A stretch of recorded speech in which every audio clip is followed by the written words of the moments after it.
الحمد لله نحمده ونستعينه ونستغفره ونؤمن به ونتوكل عليه ونعوذ بالله من شرور أنفسنا ومن سيئات أعمالنا من يهده الله فلا مضل له ومن يضلله فلا هادي له ونشهد أن لا إله إلا الله وحده لا شريك له ونشهد أن سيدنا ونبينا ومولانا محمدا عبده ورسوله صلى الله عليه وعلى آله وأصحابه وبارك وسلم تسليما كثيرا كثيرا أما بعد فأعوذ بالله من الشيطان الرجيم بسم الله الرحمن الرحيم إنما أموالكم وأولادكم فتنة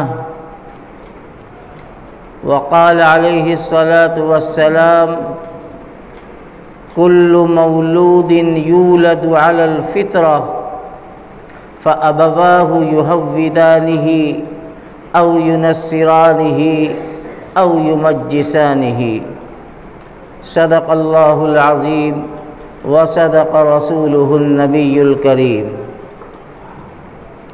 بزرگوں اور بھائیوں، قرآن پاک میں اور حدیث شریف میں بھی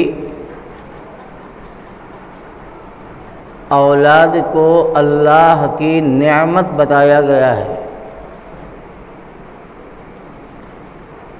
اور اللہ تعالیٰ سے نیک اولاد کے مانگنے کی طرف متوجہ کیا گیا ہے کہ اللہ سے اولاد مانگو۔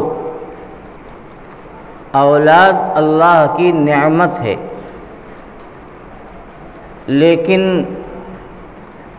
اسی کے ساتھ ساتھ قرآن کی کچھ آیتیں ایسی ہیں جو مال اور اولاد کو فتنہ بتا رہی ہیں۔ اللہ تعالیٰ فرماتے ہیں انما اموالکم و اولادکم فتنہ، تمہارے مال، تمہاری اولاد تمہارے لیے مصیبت اور فتنہ ہے۔ ایک جگہ اللہ تعالیٰ نے بیان فرمایا یا ایھا الذین آمنوا لا تلہکم اموالکم ولا اولادکم عن ذکر اللہ، اے ایمان والو، تم کو تمہارے مال اور تمہاری اولاد اللہ کی یاد سے غافل نہ کر دیں۔ اسی طرح سے جو حدیث میں نے آپ کو سنائی ہے، بہت اہم حدیث، اللہ کے نبی فرماتے ہیں کل مولود یولد علی الفطرہ، ہر پیدا ہونے والا بچہ وہ دین فطرت پر پیدا ہوتا ہے، یعنی اس کے مزاج میں، اس کے دماغ میں، اس کی طبیعت اور خمیر میں دین اور ایمان ہوتا ہے، لیکن جب وہ دنیا میں آتا ہے تو کیا ہوتا ہے؟ فَأَبَوَاهُ يُهَوِّدَانِهِ أَوْ يُنَصِّرَانِهِ أَوْ يُمَجِّسَانِهِ، لیکن جب دنیا میں آتا ہے تو اس کے ماں باپ اس کو یا تو یہودی بنا دیتے ہیں، یا نصرانی بنا دیتے ہیں، یا مجوسی بنا دیتے ہیں۔ اب قرآن اور حدیث دونوں کو ملاؤ، ایک طرف اللہ رب العزت فرماتے ہیں کہ اولاد فتنہ ہے، مال فتنہ ہے، یہ انسان کو ہلاک اور برباد کرنے والے ہیں، اور دوسری طرف اللہ کے نبی فرماتے ہیں کہ مال کے اولاد جب دنیا میں آتی ہے تو دین فطرت اور دین اسلام پہ آتی ہے، لیکن ماں باپ، گھر کا ماحول اسے یا تو صحیح عقیدہ دے گا اگر ماں باپ صحیح ہیں، ورنہ اگر ماں باپ صحیح نہیں تو اگر یہودی کی گھر میں بچہ پیدا ہوا تو یہودی بن جائے گا، عیسائی کے گھر میں پیدا ہوا تو عیسائیت اختیار کرے گا، مجوسیوں کے گھر میں پیدا ہوا تو مجوسی بنے گا، کافر و مشرک کے گھر میں پیدا ہوا تو مشرک بن جائے گا۔ تو اس سے بنیادی ایک بات یہ معلوم ہوئی کہ مال بھی فتنہ نہیں، اولاد بھی فتنہ نہیں، اس لیے کہ اگر مال اور اولاد یہ فتنہ ہوتی تو انبیاء علیہم السلام نہ مانگتے، اللہ سے نہ مال مانگتے نہ اولاد مانگتے۔ بہت غور سے سننے کی بات ہے میری آج، لیکن نبی نے بھی مال بھی مانگا، اولاد بھی مانگی۔ اس سے یہ بات معلوم ہو گئی کہ نہ مال مصیبت ہے نہ اولاد مصیبت ہے۔ کیسے مانگی؟ حضرت داؤد علیہ السلام، حضرت کے صاحبزادے حضرت سلیمان علی نبینا علیہ السلام، بہت مشہور نبی ہے۔ حضرت سلیمان حضرت داؤد کے صاحبزادے ہیں۔ حضرت داؤد علیہ السلام اللہ کے نبی بھی تھے، بادشاہ بھی تھے، بڑی دولت تھی، بہت لمبی چوڑی حکومت تھی۔ حضرت سلیمان علیہ السلام نے تو اللہ تعالیٰ سے مانگی ہے، قرآن میں اس کا ذکر ہے۔ ایک موقع پر حضرت سلیمان نے اللہ سے دعا مانگی، رب ہب لی ملکا لا ينبغی لأحد من بعدی انک انت الوہاب۔ اے پروردگار، آپ ہمیں ایسی حکومت، ایسی بادشاہت عطا فرمائیے کہ میرے بعد اب کسی کو ایسی بادشاہت اور سلطنت ملے ہی نہ۔ انک انت الوہاب، اس لیے کہ آپ بہت زیادہ عطا فرمانے والے ہیں۔ تو حضرت سلیمان نے حکومت مانگی، دولت مانگی، معلوم یہ ہوا کہ حکومت اور دولت کوئی بری چیز نہیں۔ سیدنا یوسف علیہ السلام، لمبی تاریخ ہے حضرت یوسف کی، میں اس تاریخ کو نہیں بیان کرتا۔ حضرت یوسف علیہ السلام جب مصر پہنچ گئے اور وہاں کے بادشاہ کی بیوی زلیخا نے حضرت یوسف کے ساتھ غلط ارادہ کیا اور اللہ نے حضرت یوسف کو بچا لیا۔ مصر میں قحط پڑ گیا، پورا علاقہ فاقوں میں مرنے لگا، دور دور تک پیداوار نہیں۔ بادشاہ مصر نے ایک خواب دیکھا۔ خواب یہ دیکھا کہ کچھ پتلی پتلی دبلی دبلی گائیں ہیں جو موٹی موٹی گائے کو کھا رہی ہیں۔ عجیب و غریب خواب تھا۔ بادشاہ نے اپنی پوری حکومت میں جو خواب کی تعبیر بتلانے والے تھے ان کو جمع کیا اور کہا کہ یہ میں نے خواب دیکھا ہے، اس خواب کی تعبیر بتاؤ کہ اس کا مطلب کیا ہے۔ اب بادشاہ بہت ڈر گیا کہ دبلی گائیں موٹی گائے کو کھا رہی ہیں، ختم کر رہی ہیں۔ بہت گھبرایا بادشاہ، سارے نجومیوں کو بلایا، خواب کی تعبیر بتلانے والوں کو بلایا، لیکن سارے لوگوں نے کہہ دیا کہ میرے سمجھ میں یہ خواب نہیں آتا۔ غور سے سننے کی بات ہے، میں نہیں بتا سکتا۔ اور انہوں نے کہا کہ ہاں میری معلومات میں ایک ہی شخص ہے جس کو آپ نے جیل خانے میں ڈال رکھا ہے۔ حضرت یوسف جیل میں تھے اور اسی غلط الزام کی بنیاد پر ان کو جیل میں ڈالا تھا اس نے۔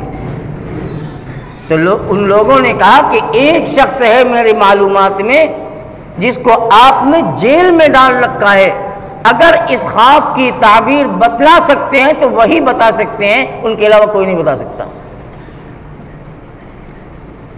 بادشاہ نے فوراً حکم دیا کہ ان کو جیل سے رہا کیا جائے اور انہیں باہر لایا جائے، میرے دربار میں پیش کیا جائے۔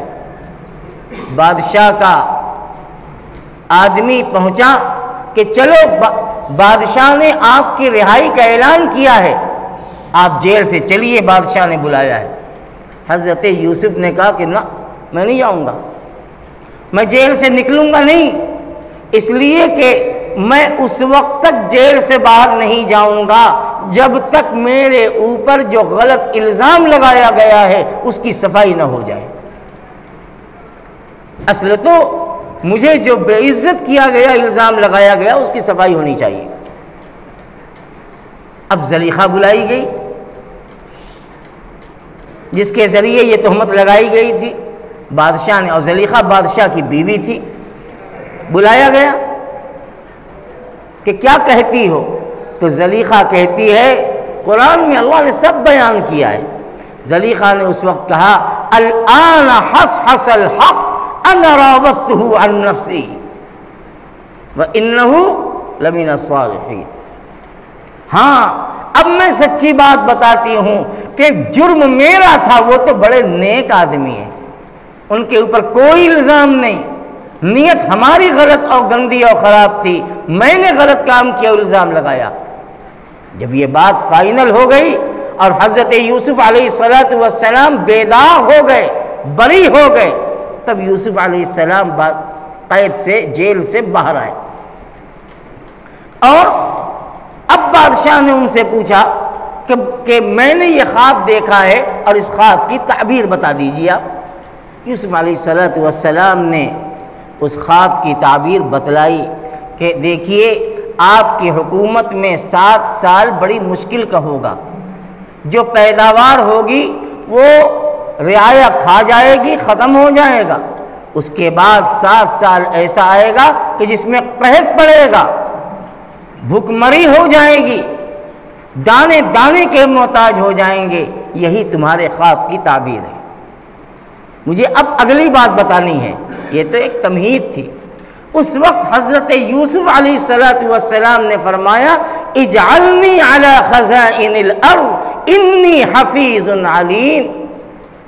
اے بادشاہ مصر، مجھے آپ اپنے خزانے کا نگراں بنا دیجئے، جس کو کہتے ہیں انگریزی میں فوڈ منسٹر، وزیر خوراک بنا دیجئے۔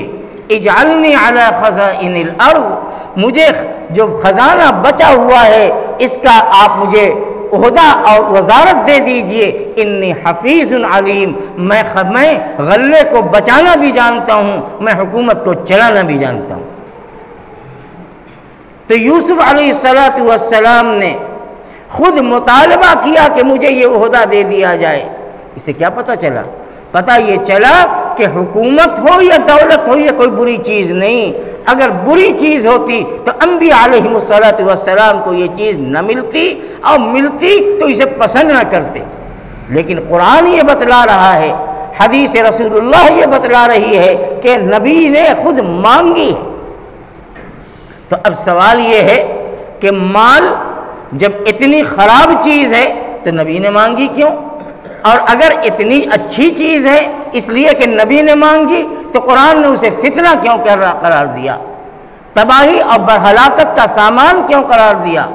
میرے عزیزو غور سے سنو، بات یہ ہے کہ مال کے اندر کوئی خرابی نہیں، کمانے والے کے اندر اور مال کے استعمال کرنے والے کے اندر خرابی ہوتی ہے، اس بنیاد پر اسے خراب اور فتنہ کہا گیا۔ مال بری چیز نہیں، قرآن میں تو اللہ نے مال کو خیر کہا ہے۔ وَإِنَّهُ لِحُبِّ الْخَيْرِ لَشَدِيدٌ، کہ ان لوگوں کے اندر مال کی بڑی محبت ہے۔ تو اللہ نے مال کو خیر کہا۔ معلوم یہ ہوا کہ فی نفسی ہی دولت ہو، عہدہ و منصب ہو، یہ بری چیز نہیں ہے، اس کے استعمال سے وہ چیز اچھی اور بری ہو جاتی ہے۔ ایک صحیح چیز کو غلط طریقے پر استعمال کیا جائے تو وہ چیز بری ہو جاتی ہے۔ میں مثال دیتا ہوں، آج کل موبائل ہے، اور آپ علماء کی زبان سے اور میری زبان سے بھی کئی مرتبہ سن چکے ہیں کہ یہ بڑی بربادی کی چیز ہے، خراب چیز ہے۔ میرے بھائی، تو بربادی اور خراب چیز اس بنیاد پر نہیں کہا جاتا کہ یہ خراب ہے، یہ تو بڑے کام کی چیز ہے۔ لیکن کام کی چیز کب ہوگی؟ جب اس کو ضرورت میں استعمال کیا جائے گا۔ بلا ضرورت، بے مقصد، غلط چیز کے لیے استعمال کیا جائے گا تو اس سے بری کوئی چیز نہیں۔ اور اگر اس کو صحیح طریقے پر استعمال کیا جائے، ضرورت کے لیے استعمال کیا جائے، تو اس سے زیادہ سہولت اور آرام کی کوئی چیز نہیں۔ تو چیزوں کے اندر برائی نہیں ہے، بلکہ اس کے استعمال کرنے والے جیسا کرتے ہیں اس کی وجہ سے اس میں اچھائی اور برائی پیدا ہو جاتی ہے۔ تو اس لیے اللہ تعالیٰ نے فرمایا کہ دیکھو مال یہ بڑی بری چیز ہے، یہ ہلاکت کی چیز ہے، اس لیے کہ مال کی فطری محبت انسان کے دل میں ہوتی ہے۔ کوئی بھی انسان، ہر ایک کے دل میں اللہ تعالیٰ نے یہ مزاج بنایا ہے، مال کی محبت ہوتی ہے۔ مال میں صرف آپ یہ نہ سمجھیے کہ روپیہ پیسہ ہے، مال سے مراد ہر وہ چیز ہے، پیسہ ہو، مکان ہو، دکان ہو، باغات ہو، کھیت ہوں، فیکٹریاں ہوں، مشینیں ہوں، یہ ساری چیزیں مال ہیں۔ اور ہر انسان کو فطری طور سے اپنی ان چیزوں سے محبت ہوتی ہے، لگاؤ ہوتا ہے، لیکن اس کا استعمال کیسا ہونا چاہیے؟ محبت ہونا، یہ محبت کہیں ایسا نہ ہو کہ اس کی محبت ہمیں گناہ کے اندر مبتلا کر دے۔ اللہ نے اسی کی طرف متوجہ فرمایا، یا ایھا الذین آمنوا لا تلھکم اموالکم۔ دیکھو، ہم نے تمہیں مال دیا ہے، ہم نے تمہیں کاروبار دیا ہے، ہم نے تمہیں زمین، باغ، کھیت، پراپرٹی، جائیداد، فیکٹری، کارخانے دیے ہیں، اس کو میری نعمت سمجھنا، اس کو غلط استعمال مت کرنا، ورنہ اگر غلط استعمال کرو گے تو کل تمہارے لیے یہی جہنم میں جانے کا ذریعہ بنیں گی، یہ تمہاری ہلاکت اور بربادی کا ذریعہ بنیں گی۔ اس لیے کہ مال کی محبت جب دل میں آتی ہے تو آدمی جھوٹ بھی بولتا ہے، آدمی خیانت بھی کرتا ہے، آدمی وعدہ خلافی بھی کرتا ہے، آدمی دوسرے کا حق بھی مارتا ہے، اور آدمی دوسرے پر ظلم بھی کرتا ہے۔ یہ سب مال کی محبت کی وجہ سے۔ اور جب آدمی یہ سوچ لے کہ یہ اللہ نے ہمیں جو مال دیا ہے، اس مال میں میرا اتنا ہی حق ہے جتنا دوسرے کا حق ہے۔ اگر ہم 4 بھائی ہیں تو اس میں 4 بھائی کا برابر برابر حق ہے، جتنا میرا ہے اتنا اس کا ہے۔ تو جب یہ سوچ لے گا، تو جب میرے بھائی درمیان میں ایک بات آ گئی، جب یہ سوچ لے گا تو جب بھائی کو دینا پڑے گا تو دل پر بوجھ نہیں ہوگا، اس لیے کہ مزاج پہلے سے بنا ہوا ہے کہ یہ میرا تھا ہی نہیں۔ آج جھگڑا کیوں ہوتا ہے؟ آج لڑائیاں کیوں ہوتی ہیں؟ مقدمے بازی کیوں ہوتی ہے؟ نیت یہ ہوتی ہے کہ یہ سب میرا ہے، بس چونکہ پہلے سے مزاج بنا ہوتا ہے کہ یہ سب میرا ہے، بس اس میں جب دوسرے کا حق آتا ہے بس آدمی کی نیت خراب ہو جاتی ہے، اور پھر اس کے بعد جو نہ ہو جائے وہ کم ہے، اور ہو رہا ہے۔ نماز بھی پڑھتے ہیں، اللہ کا ڈر بھی رکھتے ہیں، اچھے کام بھی کرتے ہیں، لیکن یہاں آ کر زیرو ہو جاتے ہیں۔ میں صاف کہتا ہوں، زیرو ہو جاتے ہیں۔ جب یہ مزاج بنا رہے گا کہ یہ ہے ضرور اتنا بڑا مکان، لیکن اس میں میرا اتنا ہی ہے، باقی دوسرے کا ہے، تو جب دوسرے کو دینا پڑے گا تو کبھی دل پر بھاری نہیں پڑے گا۔ اللہ تعالیٰ نے حق بنایا ہے، اللہ نے حق بنایا اور پھر اللہ تعالیٰ نے آپ کو دیا۔ اگر اللہ نہ دیتا تو تم کیا کر لیتے؟ تو اللہ نے دیا ہے تو جس کا ہے اسے پہنچا دو، جس کا ہے اسے دے دو۔ دوسروں کے مال پر اور دوسروں کے حق پر غلط نیت کی خرابی، یہ ہے ہلاکت کی چیز، یہ ہے بربادی کی چیز۔ اسی لیے اللہ نے فرمایا انما اموالکم و اولادکم فتنہ، دیکھو تمہارا مال تمہارے لیے فتنہ ہے، فتنہ ہے۔ اگر مال بری چیز ہوتی اور خراب چیز ہوتی تو حضرت عثمان اتنی بڑی تجارت نہ کرتے،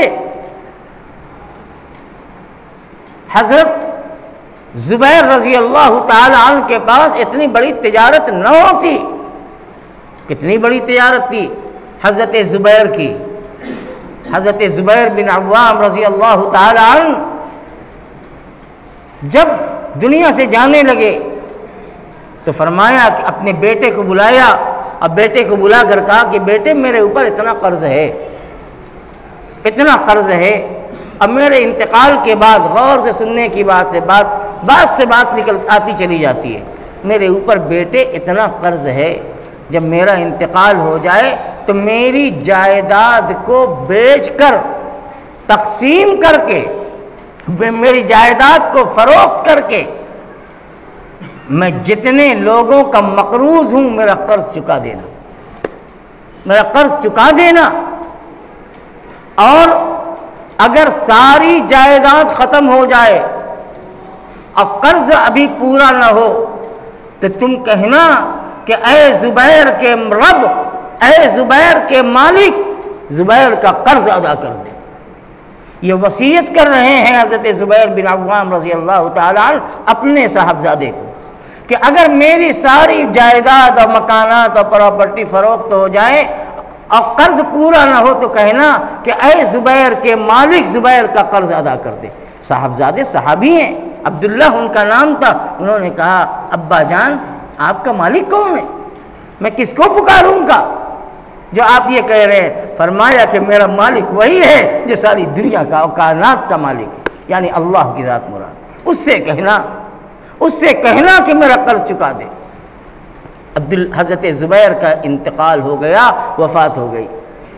میں بتانا یہ چاہتا ہوں کتنی بڑی جاگیر تھی۔ صرف مدینہ منورہ میں 11 مکان تھے ان کے، مکہ کے اندر کئی مکان، کوفہ، بصرہ، شام، بڑی بڑی پراپرٹی تھی، اتنی بڑی دولت کے مالک تھے۔ اس زمانے میں بخاری شریف میں ساری باتیں موجود ہیں، اس زمانے میں ان کی پراپرٹی 5.5 کروڑ تھی جب اس کی قیمت لگائی گئی، اتنی بڑی اس زمانے میں۔ آج تو کمپیوٹر فیل ہو جائے گا کہ اگر ویلیویشن نکالو گے، اتنی بڑی پراپرٹی ان کے پاس تھی۔ اب پھر یہی ہوا، اور وہ مقروض کیسے ہوئے؟ اب دل میں یہ بات آ سکتی ہے کہ اتنی بڑی پراپرٹی بھی ہیں اور قرضدار بھی ہیں، اور قرضدار بھی تھوڑا نہیں، کروڑوں میں قرض تھا۔ وہ قرضدار ایسے ہوتے تھے کہ مدینہ پاک میں یہ امانت دار مشہور تھے کہ یہ بڑے امانت دار ہیں، بڑے ایماندار ہیں۔ لوگ ان کے پاس امانت لے کے جاتے اور کہتے کہ حضرت یہ میری امانت ہے، اسے رکھ لیجئے۔ تو حضرت زبیر کہتے کہ امانت نہیں، قرض ہے، میں قرض لے رہا ہوں، امانت نہیں لے رہا ہوں، اس لیے کہ امانت اور قرض میں مسئلے کا بڑا فرق ہے۔ امانت کا مطلب یہ ہے کہ آپ نے مجھے کوئی چیز امانت میں دی، اپنی گھڑی دے دی مثال کے طور پر کہ یہ امانت ہے، آپ رکھ لیجئے۔ اب میرے پاس سے وہ گھڑی گم ہو گئی، ضائع ہو گئی، تو امانت اگر ضائع ہو جاتی ہے تو واپسی ضروری نہیں ہوتی، یہ امانت کا مسئلہ ہے۔ ضائع ہو گئی، امانت تھی، ضائع ہو گئی تو اس کی واپسی نہیں ہوتی، وہ ختم ہو جاتا ہے معاملہ۔ اب قرض کا معاملہ یہ ہے کہ چاہے آپ اسے اپنی ذات پر خرچ کریں، برباد کر دیں، کچھ بھی کر دیں، قرض کھڑا رہے گا، چاہے آپ کے پاس کچھ ہو یا نہ ہو، قرض تو قرض باقی رہے گا اور ادا کرنا پڑے گا۔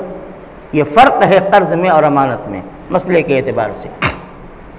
تو جب ان کے پاس امانت رکھی جاتی لاتے تو کہتے امانت نہیں لوں گا، قرض لوں گا، یعنی میرے ذمے اس کی ادائیگی ضروری ہوگی، چاہے وہ ختم ہو جائے تب بھی میں ادا کروں گا۔ کتنا بڑا دل گردہ ہے، کیا سوچ ہے ان صحابہ کی۔ اور جب وہ پیسہ آتا تو وہ پیسہ غریبوں میں تقسیم کر دیتے تھے، اپنی ذات میں نہیں خرچ کرتے تھے، قرض لے لیا غریبوں میں تقسیم کر دیا کہ میں بعد میں اس کو دے دوں گا۔ تو اس طرح سے امانتیں آتی رہیں، قرض بنتی رہیں، اور یہ غریبوں میں اللہ کے راستے میں خرچ کرتے رہے، اور جب دنیا سے جانے لگے تو کروڑوں کے مقروض ہو کر گئے۔ اور وصیت تو میں نے بتا دی، اللہ کا کرنا ایسا ہوا کہ اتنی بڑی پراپرٹی تھی اور ان کا سارا قرضہ 4-5 مکان فروخت کیا اور سارا قرضہ بھی ادا ہو گیا، اب باقی سب بچ بھی گیا، اللہ نے اتنی برکت بھی دی۔ تو اس سے یہ معلوم ہوا کہ مال بری چیز نہیں، باغ ہو، کھیت ہو، پراپرٹی ہو، بری چیز نہیں ہے۔ اگر کوئی آدمی کسی کو اللہ تعالیٰ نے عطا کی ہے، اس کا استعمال اس کو اچھا اور برا بناتی ہے۔ میرے بھائیوں، اس پہ غور کرنا چاہیے، نیت صحیح ہو، ارادہ پکا ہو کہ ہم اس کے اندر بددیانتی نہیں کریں گے، اس میں خیانت نہیں کریں گے۔ یہ 1 روپیہ ہے تو اس 1 روپے میں میرا 3 بھائی شریک ہے، 33 پیسہ سب کا ہے۔ اب وہ 1 روپے کو اپنا سمجھ لے کہ یہ 1 روپیہ میرا ہے، تو جب دوسرا بھائی 33 پیسے کا مطالبہ کرے گا تو نیت خراب ہو جائے گی کہ تمہارا کہاں سے آیا، میرے پاس ہے۔ بس وہیں اللہ تعالیٰ کی آزمائش آتی ہے، اور یہی ہلاکت اور بربادی کا ذریعہ ہے۔ دنیا کے اندر بھی بربادی اور ہلاکت کے اندر، آخرت کے اندر بھی ہلاکت و بربادی۔ زکوٰۃ آدمی دے دیتا ہے، زکوٰۃ دینا آسان ہے، اللہ کا شکر ہے، مزاج بنا ہوا ہے، سب کا مزاج بنا ہوا ہے، زکوٰۃ بڑے شوق سے دیتے ہیں، یہ اللہ کا بہت بڑا انعام ہے۔ بلکہ کچھ اللہ کے بندے وہ ہوتے ہیں جو احتیاط میں زیادہ دے دیتے ہیں کہ ہمارے اوپر مواخذہ نہ ہو جائے، کچھ زیادہ ہی دے دیتے ہیں، ورنہ اور جس مال کی زکوٰۃ دے دی جاتی ہے تو وہ مال محفوظ ہو جاتا ہے، پاک ہو جاتا ہے، محفوظ ہو جاتا ہے۔ اب زکوٰۃ کے بعد جو مال بچا وہ اب ہماری ذاتی ملکیت ہے، تو زکوٰۃ دینے میں تو الحمدللہ مزاج بنا ہوا ہے، شوق سے دیتے ہیں، برابر دیتے رہتے ہیں، درمیان میں ضرورت مند آ جاتے ہیں تو بھی دے دیتے ہیں، باہر نہیں پڑتا۔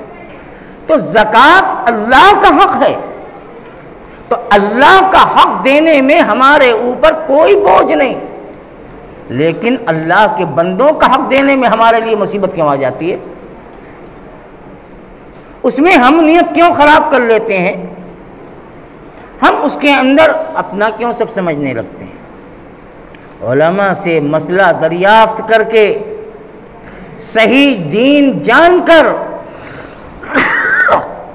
جیسے اللہ کا حق ادا کیا جاتا ہے مال میں، اللہ کے بندوں کا بھی حق ادا کرو، ورنہ یہ دنیا تو 4 دن کی ہے،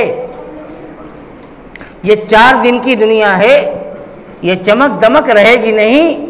اور اگر آپ کی پوری زندگی رہ گئی تو آنکھ بند ہوئی تو اس کے بعد کیا ہوگا؟ وہ بھی تو ذرا سوچ لو۔ جینے کے تو سارے راستے آپ اختیار کرتے ہو اور جینے کے لیے سب کچھ سوچتے ہو، مرنے کے لیے کیا سوچا؟ جہاں نہ بھائی، نہ باپ، نہ بہن، نہ دوست، نہ رشتہ دار، کوئی نہیں، یہاں تو 4 تو حمایتی کھڑے ہو جاتے ہیں ہر ایک کے ساتھ اور اس کو بچا لیتے ہیں، اس کی طرفداری کرتے ہیں، اس کی مدد کرتے ہیں۔ لیکن جہاں کوئی حمایتی نہیں، وہاں کیا کریں گے آپ؟ اللہ سے بہت ڈرنے کی ضرورت ہے۔ تو میں بیان یہ کر رہا تھا، یہ تو میرا بیان ادھورا ہے، وقت میرا پورا ہو گیا۔ میں بیان یہ کر رہا تھا کہ مال فتنہ بھی ہے اور مال اللہ کی رحمت بھی ہے، موبائل فتنہ بھی ہے اور موبائل نعمت بھی ہے۔ اولاد پر میں بولوں گا انشاءاللہ، اگر مجھے یاد رہا تو اگلے جمعے میں بولوں گا کہ اولاد اللہ کی بہت بڑی نعمت ہے اور اولاد بہت بڑی مصیبت ہے۔ وہ تو سوچ اور استعمال اور انداز پر ڈیپینڈ کرتا ہے، اور اس پر اس کی بنیاد ہے آپ کیسے ڈیل کرتے ہیں۔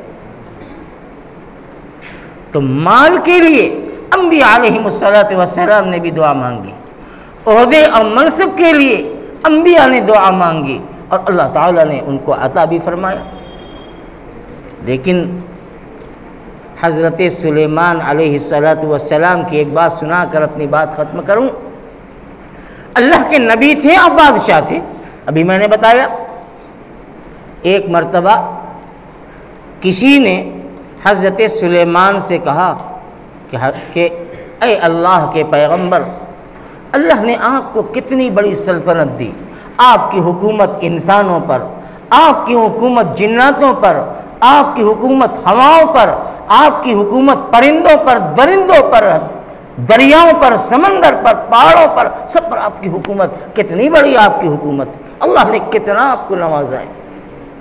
تو حضرت سلیمان نے فرمایا کہ بھائی صحیح ہے، یہ سب کچھ اللہ نے عطا فرمایا، لیکن بندے مومن کا ایک مرتبہ اخلاص کے ساتھ سبحان اللہ کہہ دینا، یہ سلیمان کی پوری حکومت سے بڑھ کے۔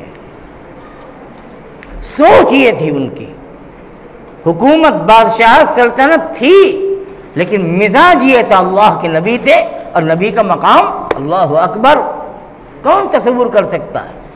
تو میرے بھائی، اللہ نے اگر دولت دیا، کاروبار دیا، پراپرٹیاں دیا، اس کو اللہ کی نعمت سمجھ کر استعمال کرو اور اس کے ذریعے اپنی جنت بناؤ، اپنے لیے جہنم کا راستہ مت اختیار کرو، جنت بناؤ۔